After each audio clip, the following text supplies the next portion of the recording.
மூஷிகவாகன மோதகஸ்த சாம்பரகர்ண விளம்பித சூத்ர வாமன ரூப மகேஸ்வரபுத்திர விக்ன விநாயக பாத நமஸ்தே. ஜெய் கணேச பாகிமா. ஸ்ரீ பகவதி யூடியூப் சேனல் நேயர்களுக்கு ஹரிஹர சர்மாவின் பணிவான நமஸ்காரங்கள். குரு வக்ரகதியில் இருந்தவர் வக்ர நிவர்த்தி ஆகிறார். அவர் வக்ர நிவர்த்தி ஆகக்கூடிய தேதி என்னன்னு கேட்டிங்கன்னா 11/2/2025 அன்னைக்கு வக்ர நிவர்த்தி பெறுகிறார்.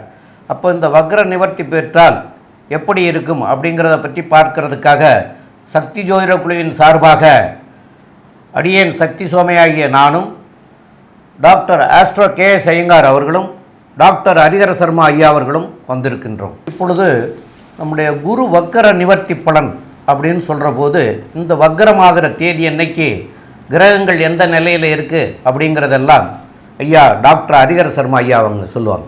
நமஸ்காரம். நிகழும் மங்களகரமான குரோதி வருஷம். குரோதி வருஷத்துலேயும் பார்த்தோம் அப்படின்னாக்க தை மாதம் 29ஆம் தேதி இருக்கிறதுலையே வசந்த கிழமையான செவ்வாய்க்கிழமை அன்னைக்கு குரு வக்ர நிவர்த்தி அடைகிறாரு. குரு ஒவ்வொரு இதுக்கும் ராசிக்கு கிடக்கிறதுக்கு சற்றேறக்குறைய 360 நாள் ஆகும். ஏன் அப்படின்னு கேட்டிங்கனாக்க ஆங்கில கணக்குப்படி 365 நாள், லீப் வருஷம்னா 365 நாள், நம்மளுடைய தமிழ் பஞ்சாங்கத்துப்படி 360 நாள். அப்போ சற்றேறக்குறைய 9 நட்சத்திர பாதத்துக்கும் 9×4 36 வருஷம், 360 நாள்.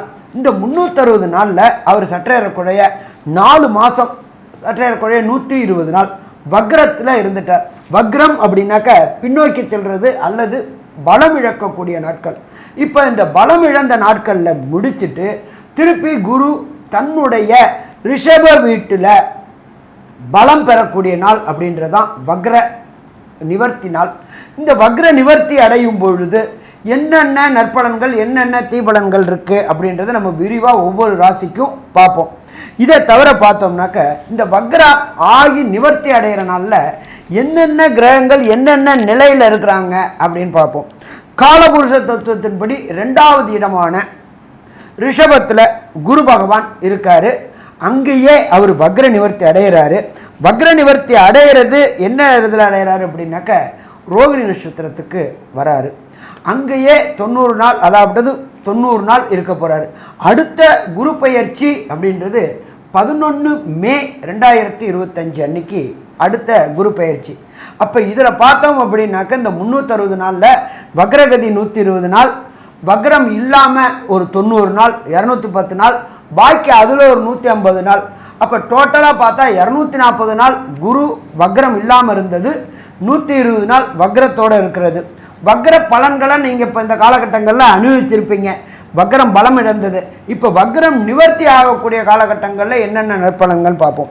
காலபுருஷ தத்துவத்தின்படி 2வது ராசியான ரிஷபத்தில் குரு பகவானும், 3வது இடமான மிதுனத்தில் செவ்வாய் பகவானும், 6ஆம் இடமான கன்னியில் கேது பகவானும், இதை தவிர பெயர் அன்னைக்கு சூரிய பகவான் மகர சங்கரமணத்தில் மகரத்திலையும், புத பகவானும் சனி பகவானும் கும்பத்திலையும், சுக்கிரனும் ராகுவும் காலபுருஷ தத்துவத்தின்படி 12வது ராசியான மீனத்திலையும் இருக்கிறாங்க. இதில் என்ன ஒரு விசேஷம் அப்படின்னாக்க சுக்கிர பகவானை பொறுத்தளவுக்கு பரிவர்த்தனை யோகம் பெற்றிருக்கிறாரு. குருவோடைய வீட்டில் சுக்கிரனும் சுக்கிரனோட வீட்டிலேயே குருவும். அப்போ இதுக்கு என்ன பலன் அப்படின்னாக்க அந்தந்த கிரகங்கள் அந்தந்த இடத்துல ஆட்சி பெற்றதற்கு சமானம். அப்போ தனக்காரனான குரு, கலத்திரக்காரனான சுக்கிரன் அந்தந்த வீட்டில் ஆட்சி பெற்று பலம் பெற்று இருக்கிறாங்க. இந்த வக்ர நிவர்த்தி முடிஞ்ச விட்டு திருமண தடைகள், கடந்த காலகட்டங்களில் குரு வக்ரமாக இருந்ததுனால திருமண தடைகள் தாமதங்கள் ஏற்பட்டு இருந்த அத்தனை பேருக்குமே திருமண தடைகளும் தாமதங்களும் விலகக்கூடிய காலகட்டங்கள். சரி, இதை தவிர இந்த குரு நிவர்த்தி அடையக்கூடிய காலகட்டங்களில் நாம் செய்ய வேண்டிய எளிய பரிகாரங்கள் என்னென்ன, எல்லா ராசிக்காரங்களுமே இந்த சொல்லக்கூடிய எளிய பரிகாரங்களை செய்யலாமா? செய்யலாம். அது என்னென்ன எளிய பரிகாரம் அப்படின்றத டாக்டர் ஆஸ்ட்ரோ KS ஐயங்கார் அவங்க விரிவாகவும் விளக்கமாகவும் சொல்லுவாங்க. ஐயா, அற்புதமாக சொன்னீங்க. அதாவது குரு வக்ர நிவர்த்தி காலகட்டம்னு பார்த்தேன்னா இப்போ ஒரு 90 நாள் இருக்கார். அதாவது குரு ஒரு ராசிக்கும் ஒரு வருஷம் இருக்கக்கூடிய காலகட்டம். பொதுவாகவே 5ஆம் இடம், குருவிலிருந்து 5ஆம் இடத்துல சூரியன் இருந்து அவர் 8ஆம் இடம் 7ஆம் இடத்தை தாண்டி வரக்கூடிய காலகட்டத்தில் வக்ர நிவர்த்தி அடைகிறார். 9ஆம் இடம் வரக்கூடிய இடத்துல சூரியன் வரக்கூடிய இடத்துல வக்ர நிவர்த்தி அடைகிறார். இப்போ பார்த்தாலேயானால் குரு வக்ர நிவர்த்தி அடைகிறார், பெரிய விசேஷம். அதை தவிர சுக்கிரனோட பரிவர்த்தனை யோகமும் இருக்குது. இதனால் மிகப்பெரிய ஏற்றத்தை கொடுக்கக்கூடிய காலகட்டமாக போகிறது. இந்த காலகட்டத்தில் சில ராசிக்காரர்களுக்கு சற்று பிரச்சனைகள் இருக்கக்கூடும். அவர்களுக்கு பார்த்தீங்கன்னா எளிய பரிகாரம் அப்படின்னு சொல்லக்கூடியது குரு காயத்ரி மந்திரத்தை சொல்கிறது ரொம்பவும் நல்லது. குரு காயத்ரி மந்திரம் அப்படின்னு சொல்லக்கூடியது என்ன அப்படின்னா, ஓம் ரிஷபத்வஜாய வித்மஹே கிருணிஹஸ்தாய தீமஹி தன்னோ குரு பிரச்சோதயாத்து அப்படின்ற குரு காயத்ரி மந்திரமும், அதை தவிர இன்னொரு காயத்ரி மந்திரம் இருக்குது குருவுக்கு. அது ஓம் குருதேவாய வித்மஹே பிரம்மானந்தாய தீமஹி தன்னோ குரு பிரச்சோதயாத்து அப்படின்ற இந்த குரு காயத்ரி மந்திரத்தை ஒரு நாளைக்கு 3 முறையாவது சொல்லிட்டு வர்றதன் மூலியமாக உங்களுடைய பிரச்சனைகள் படிப்படியாக, அதாவது சூரியனை கண்ட பனி போல விலகக்கூடிய காலகட்டமாக இருக்கும். அதை தவிர பார்த்தேனால் இந்த சின்ன ஸ்லோகம்னு சொல்லக்கூடிய குரு பிரம்மா குரு விஷ்ணு குரு தேவோ மகேஸ்வரா குரு சாக்ஷாத் பரபிரம்மா தஸ்மை ஸ்ரீ குரவே நமஹா அப்படின்னு சொல்லக்கூடிய இந்த ஸ்லோகத்தையும் 3 தரம் ஒரு நாளைக்கு சொல்லிட்டு வர்றதன் மூலியமாகவும், அருகில் இருக்கக்கூடிய குரு பகவான் இல்லைன்னா தட்சிணாமூர்த்திக்கு நெய் விளக்கு 3 விளக்கு வியாழக்கிழமை போடுறதன் மூலியமாகவும், மஞ்ச வஸ்திரங்கள் தானம் கொடுக்கறதும் மஞ்சள் கலர் பழங்கள் தானம் கொடுக்கறதன் மூலியமாகவும் நிச்சயமாக இந்த குருவினால் ஏற்படக்கூடிய பிரச்சனைகள், குருவினால் ஏற்படக்கூடிய தடங்கல்கள் நிச்சயமாக இந்த மேஷம் முதல் மீனம் வரை இருக்கக்கூடிய ராசிக்காரர்களுக்கு விலகும். இதை தவிர பார்த்தேன்னா ஒரு குரு பிரச்சனைகள் இருக்கக்கூடியவர்களுக்கு, அதாவது எந்த ராசிக்காரர்களுக்கு பிரச்சனைகள் இருக்கோ அருகில் இருக்கக்கூடிய கோவிலில் போயிட்டு உங்களால் முடிஞ்ச அளவுக்கு தானங்கள் தர்மங்கள் கொடுக்கறதும், கல்விக்கு கூட கொஞ்சம் உங்களால் முடிஞ்ச அளவுக்கு செலவு பண்ணுறதும், நெய் தானம் கொடுக்கறதும் ஒரு பெரிய ஏற்றத்தையும் மாற்றத்தையும் உங்கள் வாழ்வில் நிச்சயமாக கொண்டு வந்து தரும். இப்போது மேஷம் முதல் மீனம் வரை ஒரு ராசியாக குருவினுடைய வக்ர நிவர்த்தி என்ன ஒரு பெரிய மாற்றத்தை ஏற்படுத்தும் அப்படின்றத ஒன்றொன்னா பார்க்கலாம். அன்பார்ந்த தனுர் ராசி என்பர்களே, உங்களுடைய ராசிநாதனான குரு பகவான் சற்றேறக்குறைய 4 மாதம் 120 நாள் வக்ரகதியில் இருந்து பலம் இழந்து இருந்தார். இப்போ தான் அவர் தன்னுடைய பலத்துக்கு வரார். வக்ரம் அப்படின்னா பின்னோக்கி செல்வது அல்லது பலம் இழப்பது.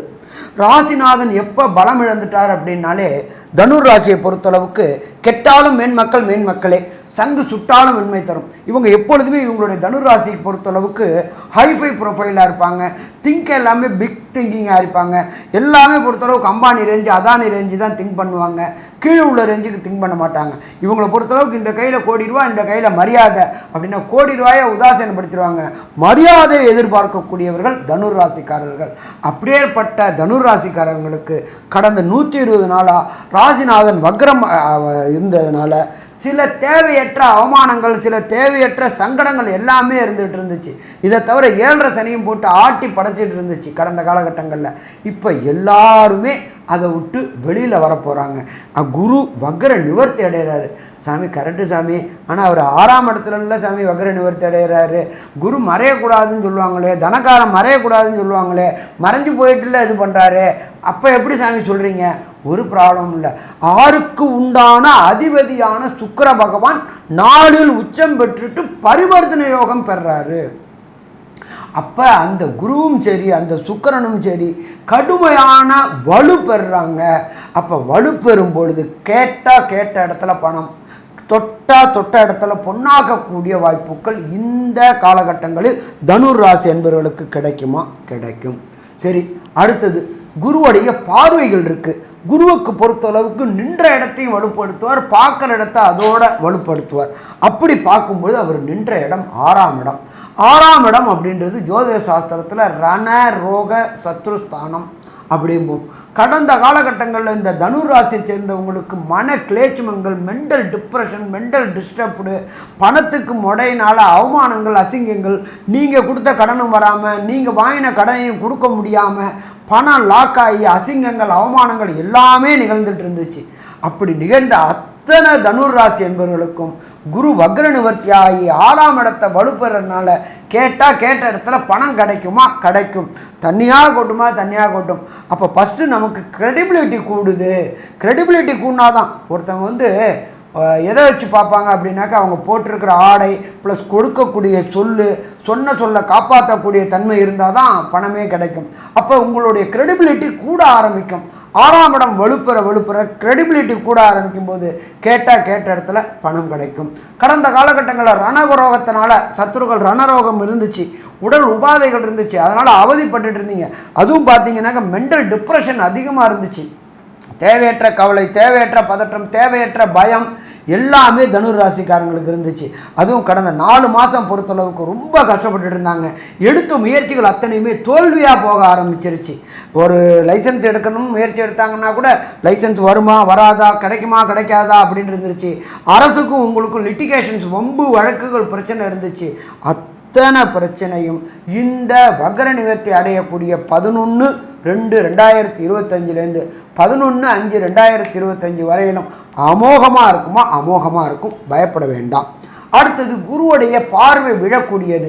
எல்லா கிரகங்களுக்கும் விசேஷ பார்வை கிடையாது, சதசப்தம பார்வை உண்டு. 3 கிரகங்களுக்கு மட்டும்தான் விசேஷ பார்வை உண்டு. அது 1 சனி பகவான், 2 அங்காரா பகவான், 3 குரு பகவான். ஒரு சில பேர் ராகு கேதுவுக்கு 3 பார்வைகள் உண்டும்பாங்க. அது ஜோதிட சாஸ்திரத்தில் பாரம்பரியத்தில் வரவங்க சொல்லுவாங்க. 3ஆம் பார்வையும் 11ஆம் பார்வையும் ராகுக்கும் கேதுவுக்கும் உண்டு அப்படிம்பாங்க. அப்படி இருக்கக்கூடிய காலகட்டங்களில் குருவுடைய விசேஷ பார்வை உங்களுடைய ராசியோடைய 10ஆம் இடமான கன்னியை பார்க்குறார். தொழில் செய்யக்கூடியவங்களுக்கு தொழிலில் தொடர் முன்னேற்றம் இருக்கும். அது என்ன சாமி தொடர் முன்னேற்றம்? நீங்கள் போட்ட எஃபெக்ட் எல்லாமே இந்த 90 நாளில் முன்னேற்றம் இருக்கும். வேலை கிடைக்காம இருந்த தனுர் ராசி என்பர்கள் தன்னுடைய படித்த படிப்புக்கு வேலை கிடைக்காம திண்டாடிட்டு இருந்த அத்தனை என்பவர்களுக்கும் படித்த படிப்புக்கு உண்டான வேலை கிடைக்கும். அது என்ன சாமி படித்த படிப்புக்கும் அதுக்கும் என்ன சாமி தொடர்பு சொல்கிறீங்க? ஏன்னு கேட்டிங்கன்னா, கன்னியா ராசி அப்படின்ற பொறுத்தளவுக்கு அதிபதி புதனை பொறுத்தளவுக்கு நம்ம ஜோதிட சாஸ்திரத்தை சொல்லியிருக்கிறது கல்விக்காரகன். அப்போ அந்த கல்விக்காரகனை குரு பகவான் பார்க்கும்போது படித்த படிப்புக்கு உண்டான உத்தியோகம். ஒரு சில பேர் படிப்புக்கும் உத்தியோகத்துக்கும் சம்மந்தம் இல்லாமல் வேலை பார்த்துட்டு இருந்தாங்க. அப்படி வேலை பார்த்துட்டு இருந்த தனுர் ராசி என்பவர்களுக்கு படித்த படிப்புக்கு உண்டான உத்தியோகம். அதுவும் பார்த்தீங்க அப்படின்னாக்க இந்த BCom, MCom, CA, ICWA, ACS போன்ற பட்டய கணக்காளர்கள் படிக்கிற குழந்தைகள் அத்தனை பேருக்கும் இந்த தனுராசியை சேர்ந்தவங்களுக்கு நீங்கள் எதிர்பார்த்ததுக்கு மேலே அதிகமான மார்க் வரும். அதிகமான மார்க் அப்படின்னா அக்ரிகேட் மார்க்கு. நீங்கள் சப்ஜெக்ட் எழுதினீங்கனாலும் பாஸ் மார்க் 40, அக்ரிகேட் மார்க்ன்றது 200 தாண்டி கண்டிப்பாக வெற்றி அடையக்கூடிய வாய்ப்புகள் உண்டு. கணித தொடர்புடைய அத்தனை படிப்புகளும் குரு சம்பந்தப்பட்ட படிப்புடையவர்கள், ஆசிரியர்கள், பேராசிரியர்கள், இடைநிலை ஆசிரியர்கள், டிபார்ட்மெண்ட் ஹெச்ஓடி, இவங்க எல்லாருக்குமே வெற்றி கிடைக்கக்கூடிய வாய்ப்புகள் உண்டு. அரசு துறைகளுக்கு முயற்சி செய்யக்கூடிய தனுர் ராசி என்பவர்களுக்கு அரசு தொடர்பு வேலையும் கிடைக்கக்கூடிய வாய்ப்புகள் உண்டு. 1 யூபிஎஸ்சி, 2 டிஎன்பிஎஸ்சி. யூபிஎஸ்சி அப்படின்றது மத்திய தேர்வு வாரியம் எழுதக்கூடியது.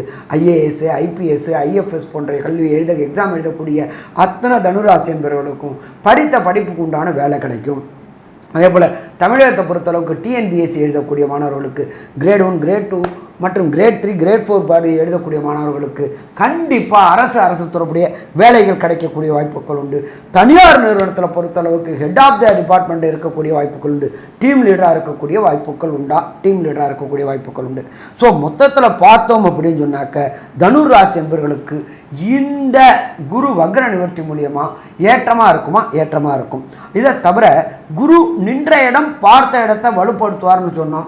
அவருடைய 9ஆம் பார்வை என்னென்ன பலத்தையும் 5ஆம் பார்வை என்னென்ன வளத்தையும் கொடுக்கும் அப்படின்றத அஸ்ட்ரோ டாக்டர் KS ஐயங்கார் அவங்க விரிவாகவும் விளக்கமாகவும் சொல்லுவாங்க. ஐயா அற்புதமாக சொன்னீங்க ஐயா. அதாவது குரு 6ஆம் இடத்தில் இருக்கிறார். இதன் மூலியமாக ருணரோக சத்ருஸ்தானத்தில் ராசியின் அதிபதியே போய் இருக்கிறதுனால உடல்நிலையில் சற்று பின்னடைவு இருக்குமோ அப்படின்னு ஒரு யோசனை வரும். இருந்தாலும் பரிவர்த்தனை யோகம் பெற்று இருப்பதனால உங்களுடைய சுகங்களுக்கு பாதிப்பு வரக்கூடிய வாய்ப்புகள் நிச்சயமாக இல்லை. ராசிக்கு 4ஆம் இடத்தில் பரிவர்த்தனை ஆறுறதுனால கண்டிப்பாக தாயின் உடல்நிலையில் நல்ல ஒரு ஏற்றம் இருக்கும். படிக்கக்கூடிய மாணவியர்களுக்கெல்லாம் நல்ல ஒரு ஏற்றம் கிடைக்கக்கூடிய காலகட்டம். புதிய வீடு மனை வாங்கக்கூடிய பாக்கியம் உண்டாகும். அதனால் வந்து புதிய கடன்கள் உருவாகக்கூடிய வாய்ப்புகள் நிச்சயமாக உண்டு. புதிய தொழில் அமையக்கூடிய வாய்ப்புகள் நிச்சயமாக உண்டு. தொழிலுக்காக புதிய கடன் வாங்கக்கூடிய வாய்ப்புகளும் நிச்சயமாக இருக்கும். இந்த காலகட்டத்தில் பார்த்தீங்கன்னா குரு உங்களுடைய ராசிநாதன் 6ஆம் இடத்தில் இருந்து வக்கர நிவர்த்தியாகி உங்களுடைய ராசிக்கு 10, 12 மற்றும் 2ஆம் இடத்தை பார்க்கறதுனால பண வரவிற்கு பஞ்சம் இருக்காது. ஏன்னா தன காரகன் தனஸ்தானத்தையே பார்க்கறது பெரிய விசேஷம். இதை தவிர பார்த்தோம்னா அவர் உங்களுடைய ராசிநாதனே ஆறார். அதனால் பண வரவு வந்து எண்ணெய் வந்து கொட்டுற மாதிரி கண்டினியூஸாக அப்படியே கொட்டிகிட்டே இருக்கும். பிசுறு எதுவும் இல்லாமல் எண்ணெய் டேங்க்லேருந்து அதாவது தண்ணி கொட்டிச்சுன்னா பிசுறு வரும். ஆனால் எண்ணெய் கொட்டிச்சுன்னா அப்படியே டியூப் மாதிரி தான் தெரியும். அந்த மாதிரி பண வரவு கண்டினியூஸாக இருந்து கொண்டே இருக்கும். கவலைப்பட தேவையில்லை. தொழிலில் பெரிய அபிவிருத்தி இருக்கும். அதை தவிர பார்த்தோம்னா குடும்பத்தில் நல்ல ஒரு மகிழ்ச்சியான காலகட்டமாக இருக்கும். குடும்பத்தில் சுப செலவுகள் வரும். வெளிநாடு போகக்கூடிய பாக்கியம் இருக்கும். பேச்சில் நல்ல நளினம் இருக்கும். அடுத்தவங்களை பேசி கவரக்கூடிய வாய்ப்புகள் மிகவும் அதிகமாக இருக்கும். கணவன் மனைவிக்குள்ள நல்ல ஒரு அந்யோன்யம் இருக்கும். நல்ல தூக்கம் வரும். ஏன்னா உங்களுடைய அயன சயன போக ஸ்தானத்தையே குரு பார்க்குறார். அதனால் வந்து பார்த்தோம்னா தூக்கம் நல்லபடியாக இருக்கக்கூடிய காலகட்டம். இந்த காலகட்டத்தில் பார்த்தோம்னா தொழிலில் பெரிய அபிவிருத்தி. தொழில் சம்பந்தமாக வெளிநாடு போகக்கூடிய வாய்ப்பு. தொழில் சம்பந்தமாக வெளிநாட்டிலிருந்து இன்வெஸ்ட்மெண்ட் அதாவது மூலதனம் வரக்கூடிய வாய்ப்பு. இம்போர்ட் எக்ஸ்போர்ட் பண்ணக்கூடிய வாய்ப்பு. இதெல்லாம் வந்து ரொம்ப அதிகமாக இருக்கக்கூடிய காலகட்டமாக அமையும். குடும்பத்தில் பார்த்தீர்களேயானால் கணவன் மனைவிக்குள்ள நல்ல ஒரு அந்யோன்யம் இருக்கக்கூடிய வாய்ப்பு. குடும்பத்தில் நல்ல சுப தருணங்கள் வரும். வேலை அதாவது புதுசாக வந்து வீடு மனை வாங்கி வீட்டுக்கு உண்டான செலவுகள் கொஞ்சம் அதிகமாக பண்ணக்கூடிய காலகட்டமாக இருக்கும். இந்த காலகட்டத்தில் பார்த்தீங்களேயானால் எல்லா விதமான சௌக்கியங்களும் உங்களுக்கு வந்து சேரக்கூடிய காலகட்டம். இருந்தாலும் உங்களுடைய தசாபுக்தி காலங்கள் எப்படி இருக்குது, அதாவது அந்தரம் சூக்ஷ்மம் இதெல்லாம் வந்து நல்லபடியாக இருந்ததே ஆனால் இந்த விஷயங்கள் எல்லாமே பிரதிபலிக்கும். ஒருவேளை அது அந்த அளவுக்கு ஏற்றத்தை கொடுக்கல அப்படின்னா எந்த மாதிரியான எளிய பரிகாரங்கள் செய்கிறது, எந்த கோவிலுக்கு போயிட்டு வர்றது அப்படின்றத பற்றி டாக்டர் ஐயா கிட்ட கேட்போம். ரொம்ப அற்புதமாக சொன்னீங்க ஐயா. அதாவது கோச்சார ரீதியில் இருக்கிறத பற்றி ஐயா விவரமாக சொல்லிட்டாங்க. அதே மாதிரி ஐயாவே சொன்னாங்க ஜாதகத்தில் உங்களுடைய தசாநாதன் புத்திநாதன் அந்தரநாதன் சூட்சமநாதன் இருக்கிறது. அது உங்களுக்கு இப்போ என்னவா நடந்துட்டுருக்குங்கிறது தெரியாது. அப்போ அதனால் வந்து பின் விளைவுகள் வரக்கூடிய வாய்ப்புகள் இருக்கும். அப்போ அந்த பின் விளைவுகள் வராமல் இருக்கிறதுக்காக நீங்கள் செய்ய வேண்டியது சென்னையில் திருவல்லிக்கேணியில் பார்த்தசாரதி கோயில்னு இருக்கிறது. அந்த பார்த்தசாரதி கோயிலுக்கு போய் வழிபடணும். அதுலேயும் சனிக்கிழமைகளில் போய் வழிபடுறது சிறப்பாக இருக்கும். அப்போது பார்த்தசாரதி கோயிலில் இருக்கிற சாரதி அப்படின்னு சொன்னால் அதாவது குதிரை வாகனத்தை ஓட்டுறவங்க இல்லைன்னா ரதம் ஓட்டுறவங்க அப்படின்னு. அப்போ கிருஷ்ணர் ரதம் ஓட்டியிருக்கார் சாரதியாக இருந்து அர்ஜுனனுக்கு. அப்போ அர்ஜுனனுக்கு வந்து அவரே சாரதியாக இருந்து பண்ணதுனாலையும் அதே அர்ஜுனனுக்கு அந்த திருவல்லிக்கேணியில் வந்து அர்ஜுனனுக்கு வந்து கீதையினுடைய உபதேசங்களை சொல்லி கொடுத்து அவர் அங்கே வந்து குருவாக இருந்தார். அர்ஜுனனுக்கு குருவாக இருந்தார். அப்போது அர்ஜுனனுக்கே சாரதியாக இருந்ததுனால தான் அங்கே வந்து பார்த்த சாரதிங்கிற பேரே வச்சாங்க. அதுபோல் அவரே உபதேசம் சொன்னதுனால அதுவும் பார்த்தசாரதி கோயிலில் தான் வச்சு சொன்னார். அதனால தான் வந்து கீதை உபதேசம் கொடுத்ததுனால அவர் அங்கே குருவாக இருக்கார் பார்த்தசாரதி. அப்போ அந்த ஸ்தலத்துக்கு குருஸ்தலம் அப்படிங்கிறது மாதிரியான குருவை போய் பார்க்கறதுக்கு உண்டான இது உண்டு. அப்போ அந்த குருவை போய் பார்த்து வணங்கிட்டு தீபம் ஏற்றி வழிபட்டுட்டு வரணும். அதுபோல் அந்தணர்களுக்கு நெய் தானம் பண்ணலாம், வஸ்திர தானம் பண்ணலாம். அப்போ அந்தணர்களுக்கு பண்ணக்கூடிய வஸ்திர தானம் அப்படின்னு சொல்லக்கூடிய இந்த வேஷ்டியில் வந்து 9க்கு 5ன்னு ஒரு வேஷ்டி இருக்கிறது, 10க்கு 6ன்னு ஒரு வேஷ்டி இருக்குது. அது வந்து இந்த மஞ்சள் கலந்த கலரில் வாங்கி கொடுத்தீங்கன்னா அவங்களுக்கு கொடுத்தீங்கன்னா அவங்களுக்கு அது வந்து தர்மத்துக்கு சமம். அப்போ அந்த தர்மம் வந்து உங்களுக்கு தலைகாக்கும். அப்போ வெறும் வேஷ்டி மாத்திரம் கொடுக்கக்கூடாது, அதுக்குண்டான துண்டும் சேர்த்து கொடுக்கணும். வெறும் வேஷ்டி மாத்திரம் கொடுக்கக்கூடாது, ஒரு பொருளாக கொடுக்கக்கூடாது. அப்போ அதுக்குண்டான மேலே போட்டுக்கிறதுக்கு உண்டான துண்டு அதையும் வாங்கி கொடுக்கணும். அதுமாரி பண்ணினீங்கன்னாலும் சிறப்பாக இருக்கும். மேலும் ஏழை எளிய மக்களுக்கு படிக்கிறதுக்காக நோட் புக்குகள் வாங்கி கொடுக்கலாம், பேனா பென்சில் வாங்கி கொடுக்கலாம், படிக்கிற குழந்தைகளுக்கு தேவையானதுகளை வாங்கி கொடுக்கலாம். மடாதிபதிகளை போய் பார்த்துட்டு அந்த மடாதிபதிகளில் அங்கே இருக்கிற குறைபாடுகளை கேட்டுட்டு அந்த குறைபாடுகளை நிவர்த்தி பண்ணி கொடுக்கலாம். இதெல்லாம் பண்ணினீங்கன்னா தர்மம். இந்த தர்மம் உங்களை மாத்திரம் இல்லை, உங்களுடைய 3 தலைமுறையை காக்கக்கூடியது. அப்போ அந்த 3 தலைமுறையை காக்கக்கூடியதுங்கிறது பொருளையெல்லாம் நீங்கள் செஞ்சுட்டு போனீங்கன்னா உங்களுக்கு பின்னாடி உங்களுடைய சந்ததியும் நல்லா இருக்கும். இதில் மேற்கொண்டு உள்ள விவரங்களை பற்றி நம்முடைய டாக்டர் ஆஸ்ட்ரோ கே.எஸ். ஐயங்கார் அவங்க சொல்லுவாங்க. தனுசு ராசி ஏற்றமான காலகட்டம். 6ஆம் இடத்தில் குரு இருந்தாலும் புதிய கடன் அமையும். உடல் நலத்தில் நல்ல ஏற்றம் இருக்கும். புதிய வீடு வாங்கக்கூடிய வாய்ப்பு உண்டு. தாயின் உடல்நிலையில் நல்ல ஏற்றம், தந்தையின் உடல்நிலையில் நல்ல ஒரு ஏற்றம் இருக்கும். புதிய வேலை மாற்றங்கள் இருக்கக்கூடிய காலகட்டம். தொழிலில் ஏற்றங்கள் இருக்கக்கூடிய காலகட்டம். பணவரவிற்கு பஞ்சம் இருக்காது. குடும்பத்தில் நல்ல சந்தோஷம் அமையக்கூடிய வாய்ப்புகள் நிச்சயமாக உண்டு. வெளிநாடு, வெளியூர், வெளிமாநிலம் செல்லக்கூடிய பாக்கியம் உண்டு. மூலதனம், தொழிலுக்கு மூலதனம் வெளிநாட்டிலிருந்து வரக்கூடிய வாய்ப்பு. தொழில் மூலியமாக வெளிநாடு போய் வரக்கூடிய வாய்ப்பு. படிக்கக்கூடிய மாணவர்களுக்கு நல்ல ஒரு ஏற்றம் இருக்கக்கூடிய காலகட்டம். போட்டித் தேர்வில் நல்ல ஒரு ஏற்றம் இருக்கக்கூடிய காலகட்டம். மொத்தத்தில் பார்த்தீங்களேனால் இந்த வக்ர நிவர்த்தி, குருவினுடைய வக்ர நிவர்த்தி தனுசு ராசிக்காரர்களுக்கு 75 விழுக்காடு பெரிய வெற்றியை கொடுக்கக்கூடிய காலகட்டமாக அமையப்போகுது அப்படின்னு இந்த சக்தி ஜோதிட குழு சொல்லுது. நன்றி, நமஸ்காரம். ஸ்ரீ பகவதி யூடியூப் சேனல் பார்த்த அன்பர்களுக்கு நன்றி. இதே போன்று ஆன்மீக தொடர்புடைய, ஜோதிட தொடர்புடைய தகவல்களை தொடர்ந்து நீங்கள் பெற ஸ்ரீ பகவதி யூடியூப் சேனலை சப்ஸ்கிரைப் செய்யுங்கள். மற்றும் அருகில் உள்ள பெல் ஐக்கானை அதை அழுத்தினீர்கள் என்றால் தொடர்ந்து என்னுடைய சேனலை பார்க்க முடியும். நன்றி, நமஸ்காரம்.